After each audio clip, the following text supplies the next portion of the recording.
Good afternoon. Good afternoon. Welcome to the Entrepreneurship Forum, Accounting Forum, and the Finance Forum. We're all together. And today I want to introduce Dawn Mantyla. Now, Dawn Mantyla and I are relatives through marriage. My son married his daughter. And we have granddaughters that we're very prejudiced about. And I'm going to tell you about Madeline Elise, and we call her Maddie. She's 6 going on 30. That's right. And so his daughter Jennifer married my son Ryan. And with that, Ryan and Jen, they're having a prayer on the food the other night, which, and Jen said that she likes to give long prayers when she blesses the food. And Maddie said to her after, she said, "Mom, do you know how to do short prayers?" And Jen looked at her and she said, "No, Maddie, I don't." And she said, "Well, Mom, you can learn." So with that, and I'm going to let Don talk about Mantyla McReynolds and his accounting affiliation. And let's give a big round of applause to Don Mantyla. Thank you for allowing me to come today. It's always an honor to speak to students. I enjoy doing that and try to do it as often as I can. When you get old, there are certain things you can do, and one of those is pretend that you know everything. And I say pretend, and so just by virtue of having the whiter hair like Rick and me, we have a chance to perhaps share some of our life experiences, and hopefully younger people will take note, and a lot of it they'll just discard and say, that doesn't apply to me, but some things may actually apply. And I want to talk today about a few things, and I've actually got a little giveaway at the end. I'll kind of explain what these are. So I've got a little gift from us to you, and you may remember a little bit about today's discussion when I talk about what all this means. But I'd like this to be as interactive as possible, and so if you have questions, feel free to ask. I'll also leave some time at the end, 5 to 10 minutes, and you can ask any questions you would like. But my understanding is that you're all business students, and that many of you are considered or are considering to be entrepreneurs, starting your own business. Is that correct? And as you know, those of you who are considering that, you'll find out that it's entrepreneur is kind of a jazzy, sexy word, but there's a lot of challenges and pitfalls and a lot of opportunities. Just like anything, the risk is, or the reward is sometimes worth the risk. So I am a CPA. Do all of you know what that is? Wrong. I told somebody what CPA stands for. Crazy party animal. Crazy party animal. There you go. Hey, we have fun. We have fun in accounting. We have fun. It's crazy. It's crazy party animal. To help you understand today is when you start your own business, if you do, you can make it whatever you want it to be. And that's one of the things I'm going to try to help you understand is when we started our own business a number of years ago, we wanted to make it a little bit different and unique from other accounting firms. So we are crazy party animals. Even though we kind of dress conservative and look conservative, we really are kind of, in our hearts, we're kind of crazy. Like last Friday, my partner and I were flying down the slopes of Deer Valley about 40 to 50 miles an hour, thinking we were 14 years old again. And we wear helmets, and if we crash, we hope we don't die. But if we do, we got enough life insurance that we're going to be okay. So, it's all good. So we have a lot of fun. We say life is short, and enjoy it to the fullest. So, I'm just going to first of all tell you about accounting a little bit, since I know that the best, and talk about some of the careers in accounting. If some of you would like to know a little bit about that and some of the opportunities there, and then we can talk about starting a business. I'm going to do a little bit of a case study about our firm, which name is Mantyla McReynolds. I'm one of the founders and one of the names in that, and I'll tell you a little bit about that and how this all got started and where we are today and some of the challenges we had to face and some of the successes we've had in our lives. So with that, let me ask, how many of you are accounting majors or thinking about accounting? Okay, there's a few of you here, four or five of you. Okay, good. And you may know some of this. Some of you who don't, it may be just general knowledge, and maybe you'll say, "Hey, maybe I want to convert to accounting. You know, maybe that's the way to do it." And by the way, I need to tell you that I actually was a biology major up at the University of Utah. And I got my degree in biology. I was going to be a dentist. I was going to follow in the steps of my father. But after getting through, I decided that I did not want to be down in the mouth, you know, the rest of my life. And so I decided to convert to accounting. And you know, business turned me on. I really enjoyed business a lot. And so I have a biology degree and an accounting degree. So it took me, I tell people, it took me 6 years in college to get a 4-year degree, which is about right. To ask, why would I go all the way through and not switch earlier? And that's a great question, Melissa. And I think the bottom line is, I didn't know what I wanted to do, honestly. I really didn't know what I wanted to do. I thought, well, I'll be a dentist, and that sounds fun. But it took me, you know, 4 years and a degree to figure out what I wanted to really do. So any of you who are having maybe uncertainty about what you want to do for the future, don't worry, it's okay. You can change any time you want. In fact, just a little bit about what I do now. You know, people have the idea that accountants are, you know, kind of conservative, back in the office, you know, green shades, you know, guys that do that. But I really enjoy marketing now. So I'm really over business development and marketing in our firm. That's the part I enjoy the most. But I have a good accounting background that helps me to know what I'm talking about as I go out and do development and marketing, things like that. So in the accounting field, there's 4 or 5 different places you can end up real quickly. One is with one of the big 4. Do you know what the big 4 are? Do you know what that is, the big 4 accounting firms? There's 4 large multinational firms. One of them you may know, Ernst & Young is one, KPMG, PricewaterhouseCoopers, and then Deloitte & Touche. Those are the big 4. There used to be a big 8 when Rick was younger.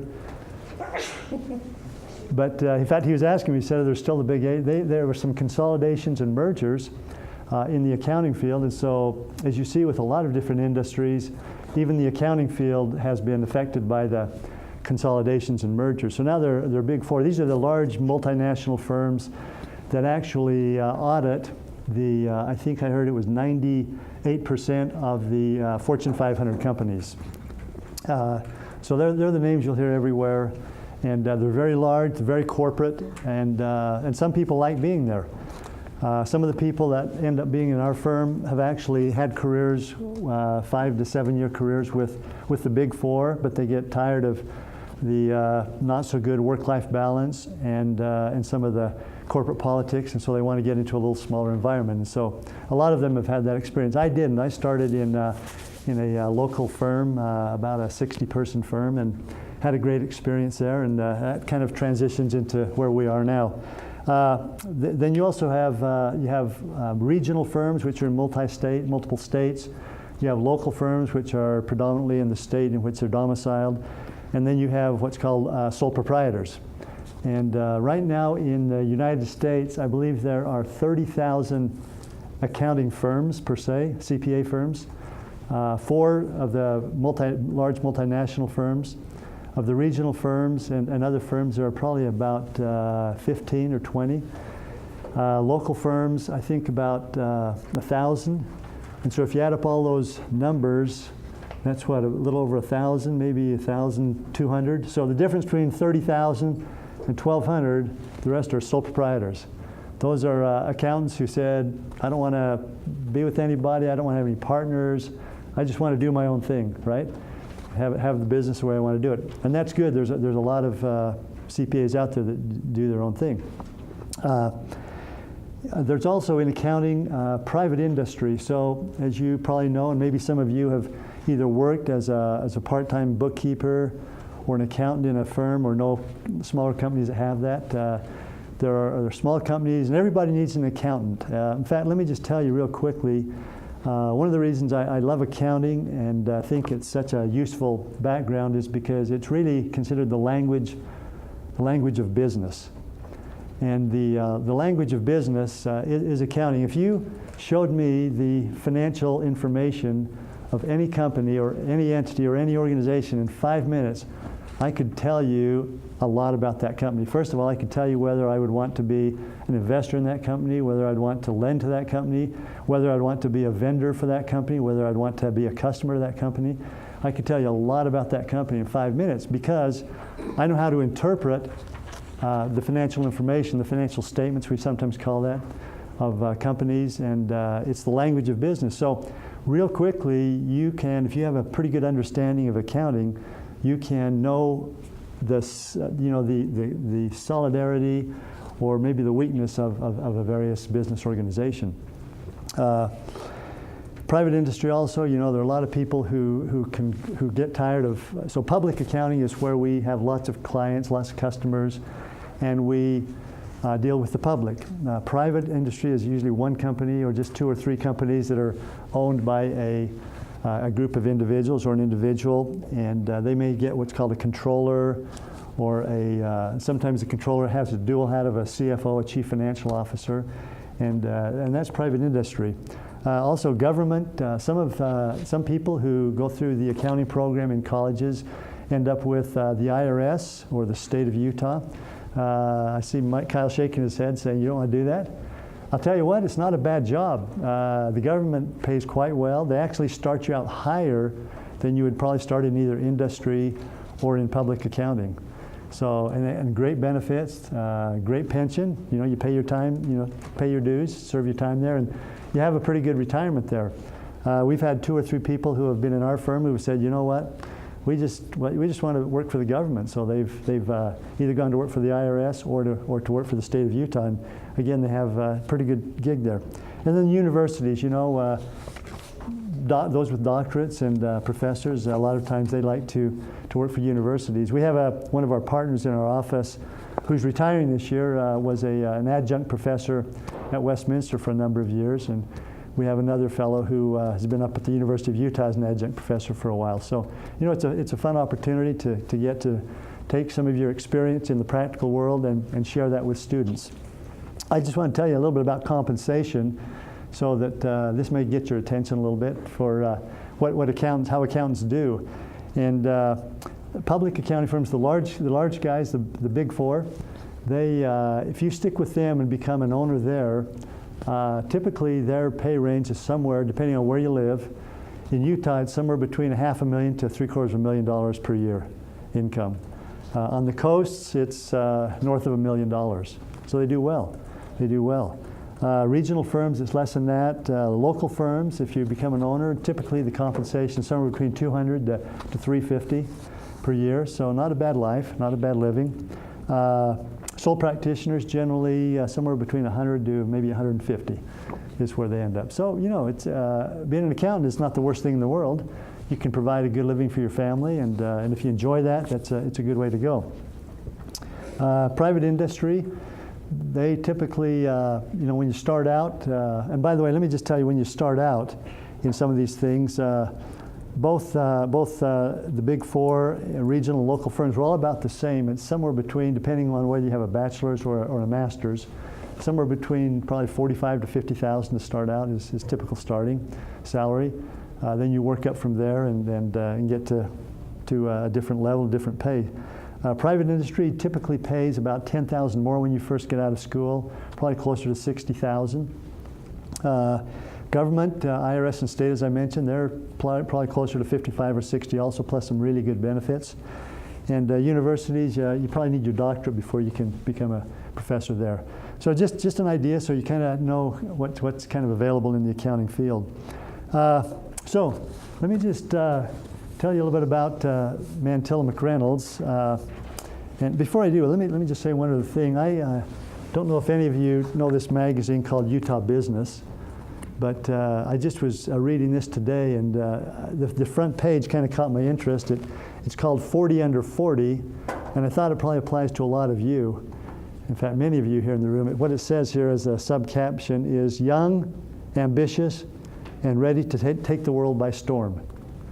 Young, ambitious, ready to take the world by storm. And as I look at you and see you, I say, that's true. You know, you're young, ambitious, and ready to take the world by storm. Gail Miller, who is the wife of Larry Miller, who, by the way, passed away just a little over 5 years ago. I was in an event where it was actually the 5-year anniversary, and she spoke of his decease. But she said something very interesting about business, and this is one of the reasons I like business. She said here, business is really fun. It's dynamic, it's vibrant, it's engaging. There's just so much going on all the time. And so to answer your question, Melissa, maybe that's one of the reasons I switched from being down in the mouth to being in a profession which is dynamic all the time. So I really enjoy business. I really like it a lot.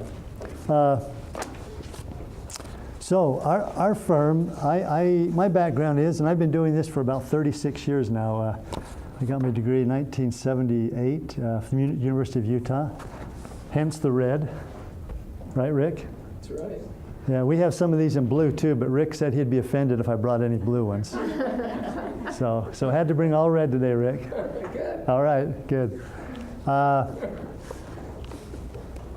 Started out, I went to work, as I mentioned, for a local accounting firm, and worked there about 4 years. I started actually in the audit department, which means that we went out to companies who needed audits of their financial statements for lenders, for stockholders, for some of these companies were publicly traded, so for some of the market needed audits. I did that, and then I converted to tax about 4 years into my career. So the point is, again, you can switch. Even if you get in one area, you can always switch and get to a different area. But I've always kind of liked the idea of doing my own thing and having my own company. So I guess that speaks to the entrepreneur that is inside of me. I've always wanted to do that. And while I was there working at this previous firm, I met a fellow by the name of Kim McReynolds. He's the other half of the name in there. And both he and I worked at this firm for about 4 or 5 years. He left before me and went to industry.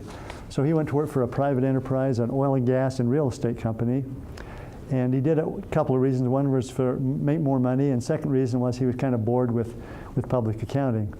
I lasted about another year after that, and then I also left public accounting and went to work for a financial planning company and was their controller and prepared tax returns for a lot of their more wealthy clients.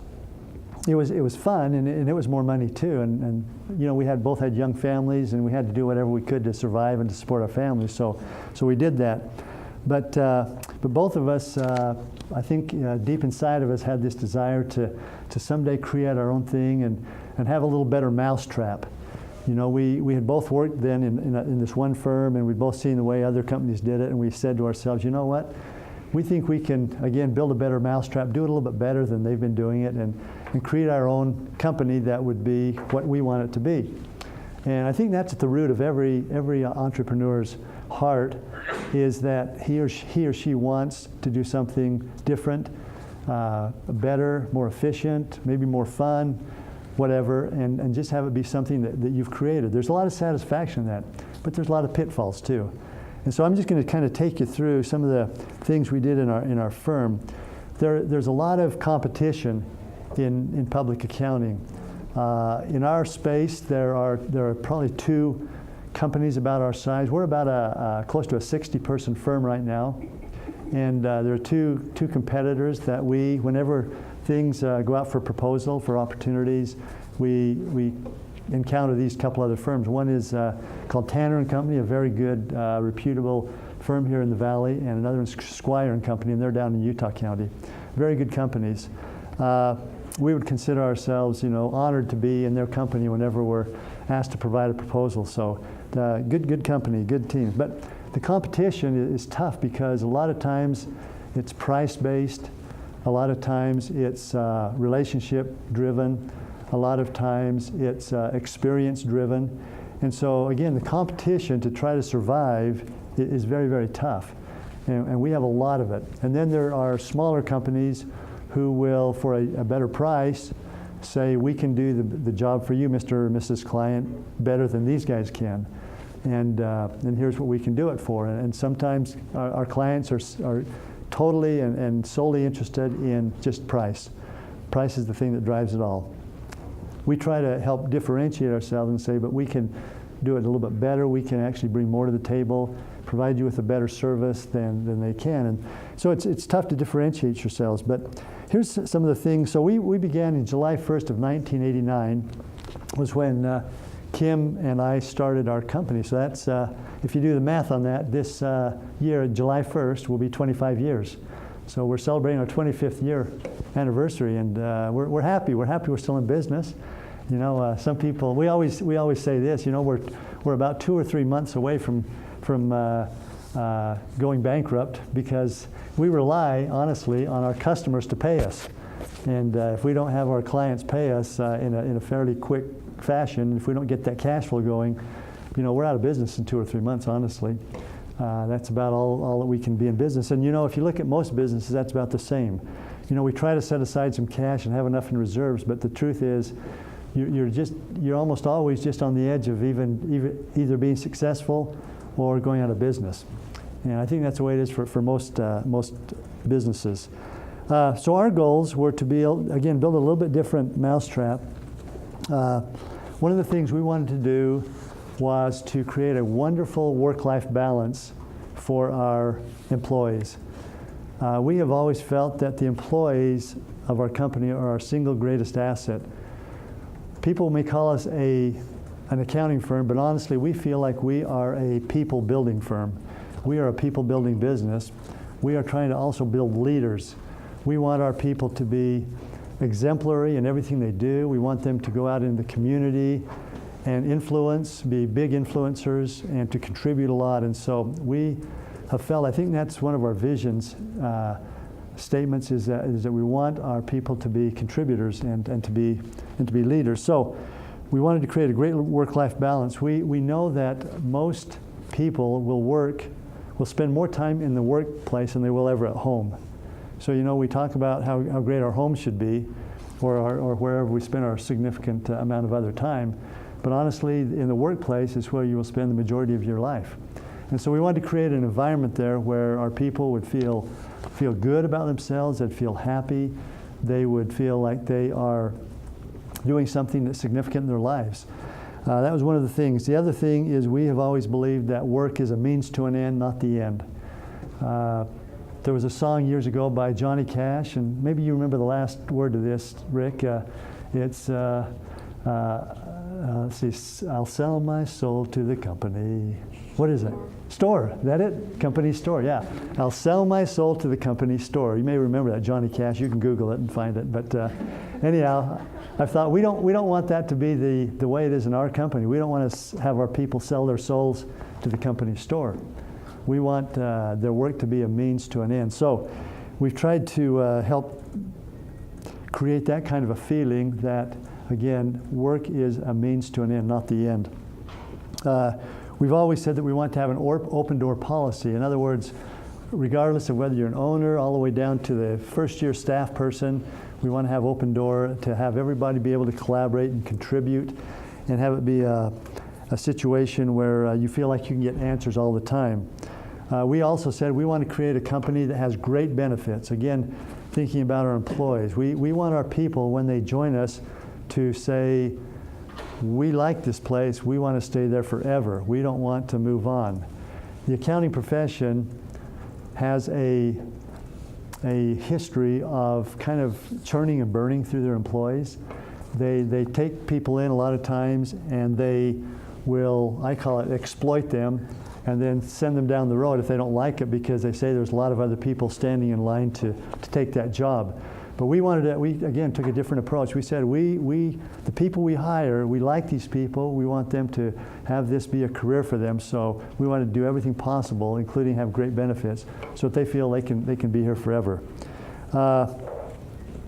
We believed that the sum of all this would be, if we have happy employees, we have happy clients, because our clients are more well-adjusted. They will treat our clients better and hopefully give them a better service and product. We also believe that that the pie, we can make the pie bigger. So we are willing to share the wealth. So right now, even though these are the two named partners, we have 6 other partners. And so we have eight owners total in our company, and we've been willing to take part of the equity and share it with other guys. Again, feeling that as a group, we can create more, 1 + 1 is 3, and create a bigger pie. And that way everybody really does better and has a better time doing it.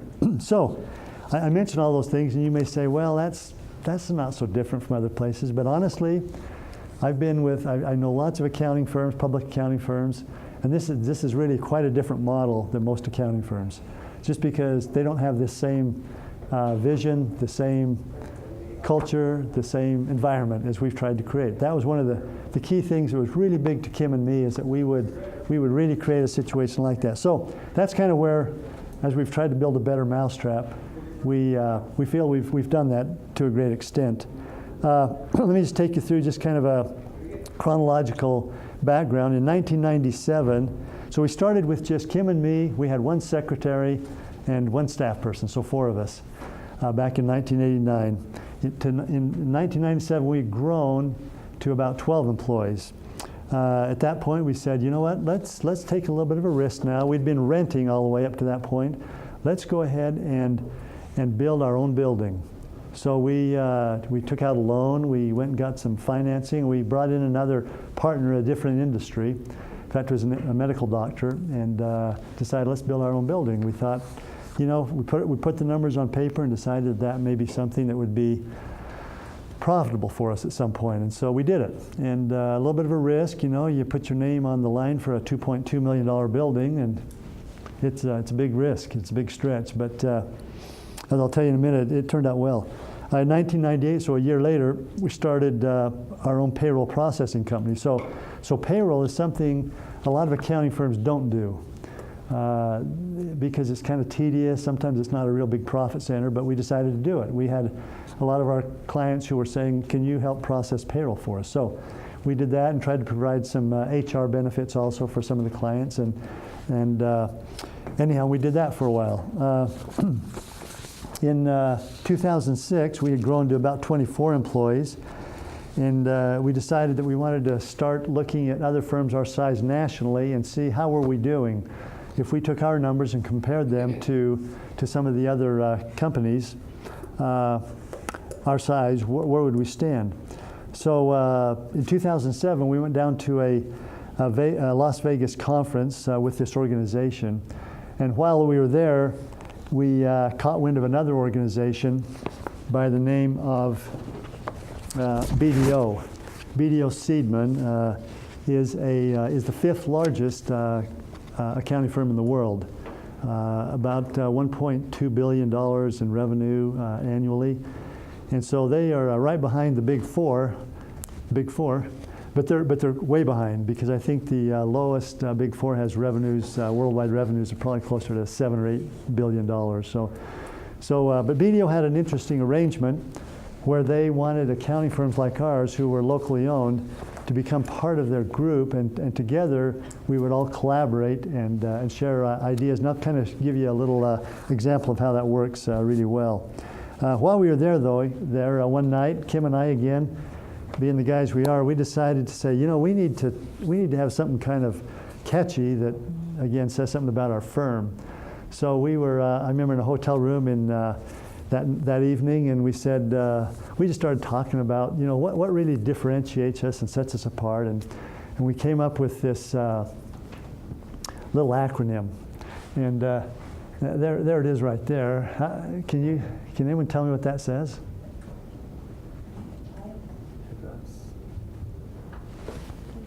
Pick us. It says pick us. Okay. Some people say it picus, picus, but we said pick us. So, as we're trying to, again, market to new clients, we thought this would be kind of it's kind of corny, but it's kind of fun, pick us. And actually the acronym stands for professionalism, integrity, quality, and uncompromising service. So pick us. And again, this was just one of those little brainstorming sessions we had as we were sitting around in the Las Vegas hotel late at night, and we were tired, right? But it's kind of stuck, and We created these are stress cubes, and you get stressed out, so we've kind of given these to all our employees, and if you like one, you're welcome to take one later on today.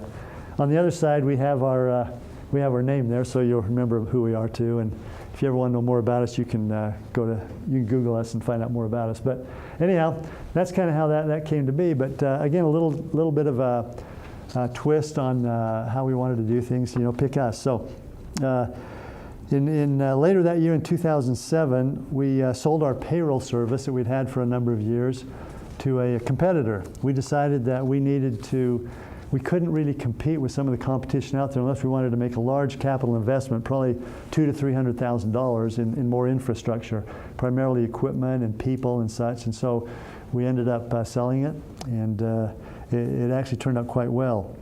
Also, in 2008, the first of that year, we sold the building that we were in. We had grown to a point where we decided that we needed to look at something else. And we were debating, should we buy another building? Should we start leasing again after we've been owners for quite a few years? You say, if you've owned your own home, do you want to go back to renting? Well, that's kind of the same principle. But the benefit about renting is that you can, as you grow and expand, you're more flexible and you can move a lot easier. It's a lot easier to change things. So we sold it, and we made some money. We were fortunate because the building market in commercial buildings had appreciated, had actually almost doubled in about the 10 or 12 years that we held the building. We also joined this alliance that year. We were just investigating before we joined this alliance, and that's been a real great thing for us. I'll tell you a little bit more about that. So in August of 2008, we became a tenant again, and we decided to move downtown to the Gateway. And we took on a big obligation, about triple the amount of space that we'd had from our Murray establishment, with the thought that if you build it, they will come, right? Field of Dreams. What happened in September of 2008? Anyone remember? Yeah, what happened? Financial crisis. Financial crisis. That's the beginning of the Great Recession. So we had basically made a very bad decision. We had taken some very expensive space in a very expensive location right at the beginning of the recession. Now, accounting is typically fairly recession-proof. People need to have their taxes done, people need to have their audits done. But what happened was a lot of our clients, especially our construction-related clients, went down, right? And so it affected us. For the first time in our history, our revenues actually declined. They didn't decline a lot. They declined by about 5 to 8%. But now we had this real expensive space, and we didn't have the money to pay for it. It was a tough year, 2009. 2010 was also hard. That was still, right in the throes of the financial reversal. So it's a tough time for all of us. And so people say, "Wow, you were so successful up to that point." But we made a bad. It was kind of fate. We signed on the agreement in August, and September is when it all started to unwind. It happens, when you own your own business, those are some of the chances you take. The fortunate thing is that we were able to weather that storm, and so beginning in about 2011, our revenues finally got back to where they were pre-2009, 2008, and now it's taken off again, which is good. But again, we're just waiting. When will the other shoe drop, right? When will it happen again? You have to be conservative, but you also have to be willing to take those risks. It's one of those fine lines that what do you do, and it's always a challenge to know what do you do next. What's the next step? And we've just recently decided to really expand. So we now have a big recruiting program where we've brought in 15 interns this year, with the idea that during busy season, with the idea that we have a chance to look at them and see how they perform. They have a chance to look at us. And so we've grown dramatically in numbers of people in the last just year or so. Again, another risk we're taking.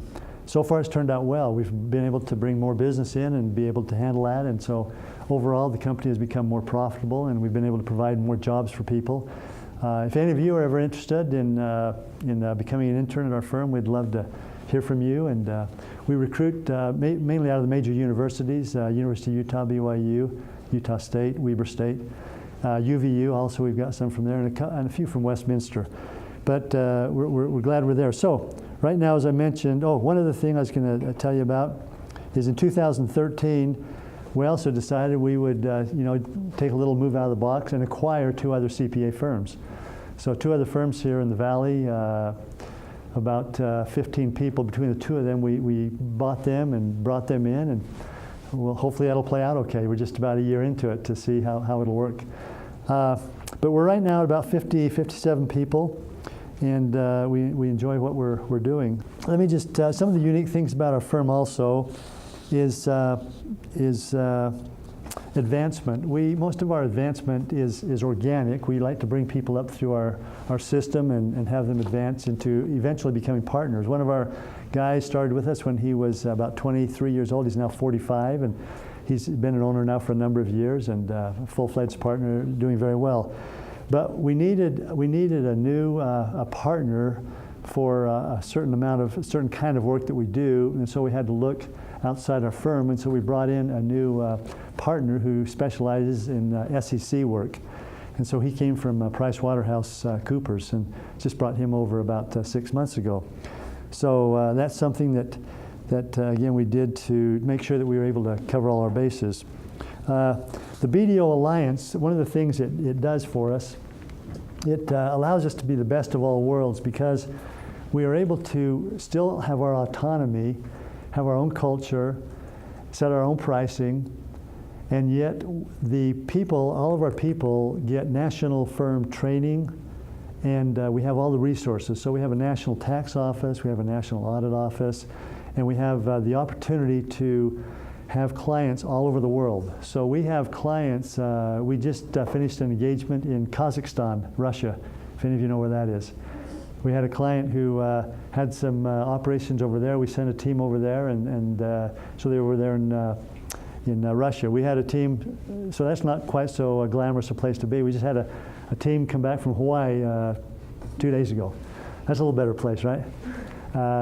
We had a group down in Peru a few months before that. We have Canadian clients. We have Chinese clients. And so BDO, by this relationship, we've been able to have, we kind of handle the engagement here. We're in charge of it, but we're able to have some of the other offices throughout the world handle parts of the accounting that need to be done. For instance, foreign currency translation, some of the international taxation issues, and sometimes there's inventory that needs to be counted in other sites that it's not easy for us to get to. And so a lot of those things need to be done.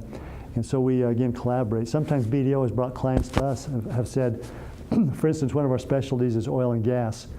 And they've said, there's an oil and gas client in Utah, and we have our Houston office who is handling this, but could you help us with that engagement? So again, there's a ton of opportunity there.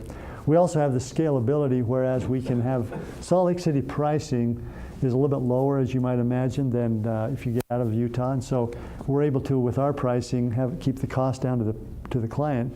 But as they grow, and as they need maybe a larger firm, BDO can take over. For instance, we had again, an oil and gas client that started here in Salt Lake. They grew very quickly, actually became traded on the American Stock Exchange. But when the investors in T. Rowe Price and Fidelity started saying, who is Mantyla McReynolds? We've never heard of those guys. They're from where? Salt Lake City? Where is that? And so we needed a larger firm to put their name on the audit report to give the comfort to the investors that it was a good company. So BDO jumped in and took that over. And so it's been a real nice opportunity to have that collaboration.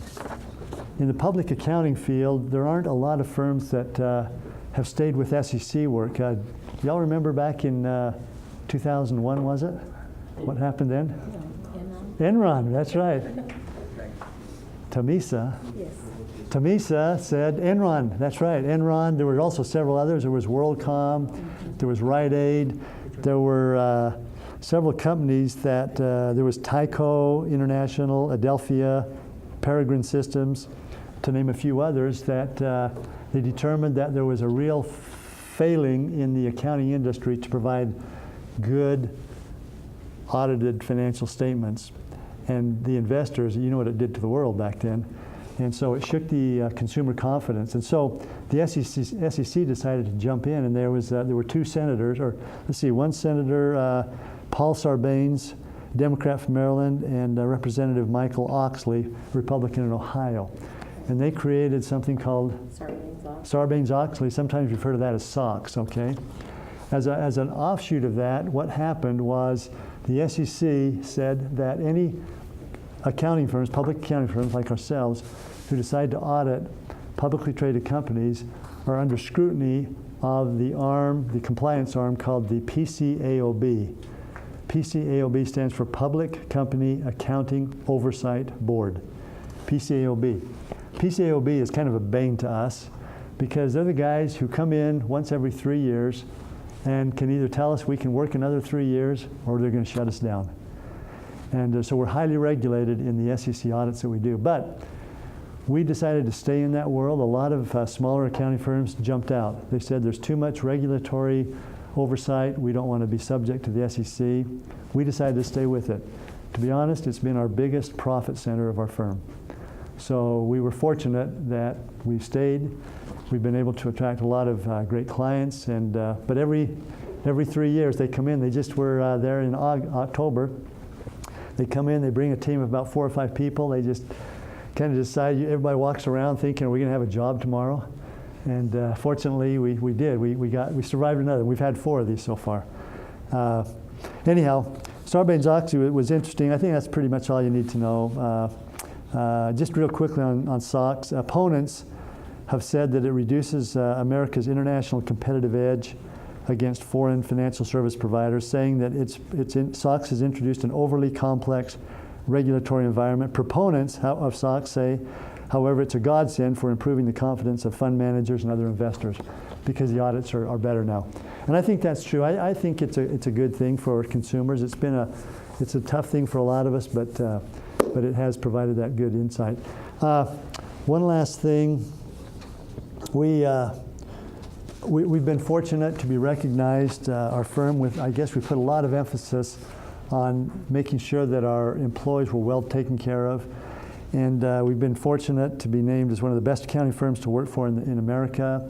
Accounting Today, which is a periodical put out by the accounting profession, named us 2011 number 75, 2012 number 4, 2013 number 5. So companies our size, best companies to work for in Utah. Utah Business has named us for the last 3 years in the top 5 of any companies our size to work for in the state of Utah. And then the Sloan Award, which is flexibility in the workplace, it's a national organization recognizing CPA firms. We've been recognized there this last year. Yes? So is there a membership fee that you guys do to be a part of? Yes, good, thank you for bringing that up. Yes, we pay a portion of our total revenues to them to be a part of this BDO Alliance, yeah. So it's a cost, but we feel like we benefit. Yes, Joy? Okay, I'm not a young spring chicken like these guys. Yes, you are. Does your firm take older people? Oh, yes, absolutely. You like older people? Absolutely, you bet. Okay. You bet. Yeah. I need an end goal here. Yeah. What do you mean by older, Joy? Yeah, that's right, Joy. You Hey. guys aren't, I mean. They let me stay there. Age is really not a factor. They let me keep working there. I mean, I'm a lot older than you, so yeah. Yeah, Melissa. So you bought a building that was way too expensive a month before the recession. Well, we didn't buy it. We just took out a lease, but it was a 10-year lease on real expensive space because we wanted to kind of upgrade what we were doing. And so what did we do? What did you do to get through it? I don't know, we just keep paying the bills and somehow it all works out, I don't know how. You didn't have any plans or anything that you put into place? Well, we thought, if by getting more space that we'd be able to bring in more people and more work and it would all take care of itself. But the first 2 years were awful because of the recession, Great Recession. Yeah, it was tough. It was real tough. And I think the point is there that every business, every entrepreneur goes through that at some point. It's not all, as you know, easy. It's tough. So, yes. Are you still in that location? We are. We're still there. Okay. Yes. Yeah. We're 6 years into a 10-year lease. So Nice. it's been good. It's been a lot easier now as the economy has improved. Oh, I bet. Right. Questions? Yes. So because you guys Megan. are so heavily regulated, Right.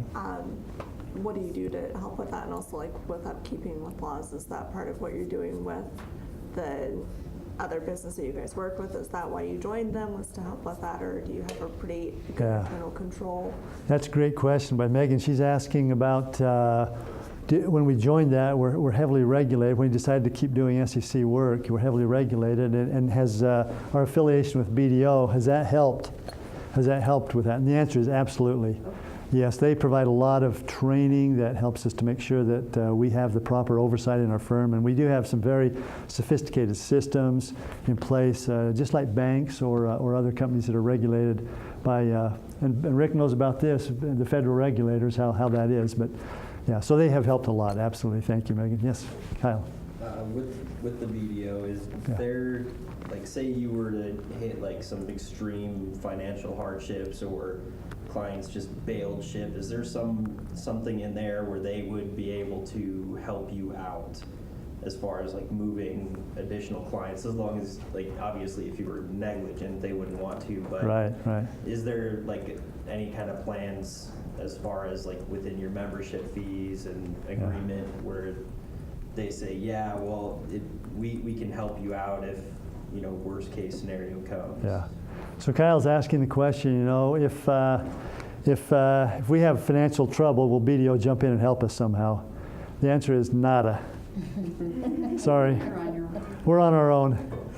They don't care. No, they do care. I think they do care. But anyhow, it's a great question, Sam. Sam?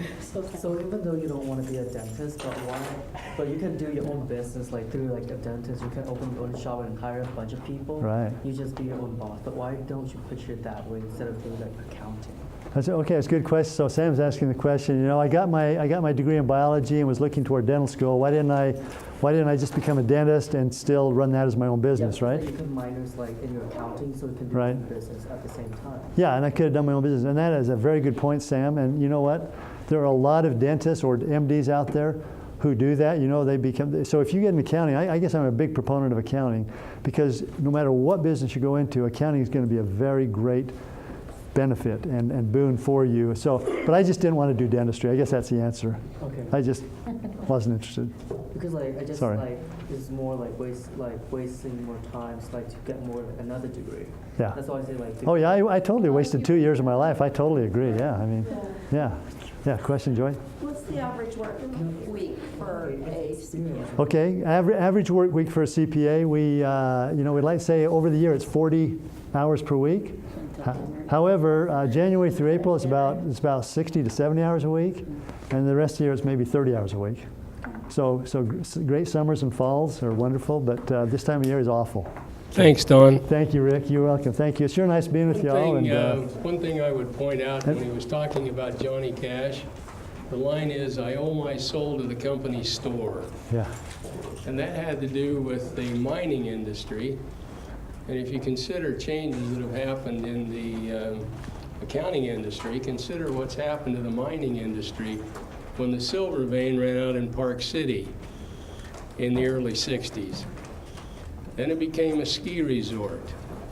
Then it became an international ski resort, and Park City now has Utah, which is Park City based, would have been the sixth largest metal recipient if they were a country. So things change over time, as they do in accounting, as they did with Johnny Cash's song. That's right. That's right. So let's give Don a big hand. Thank you.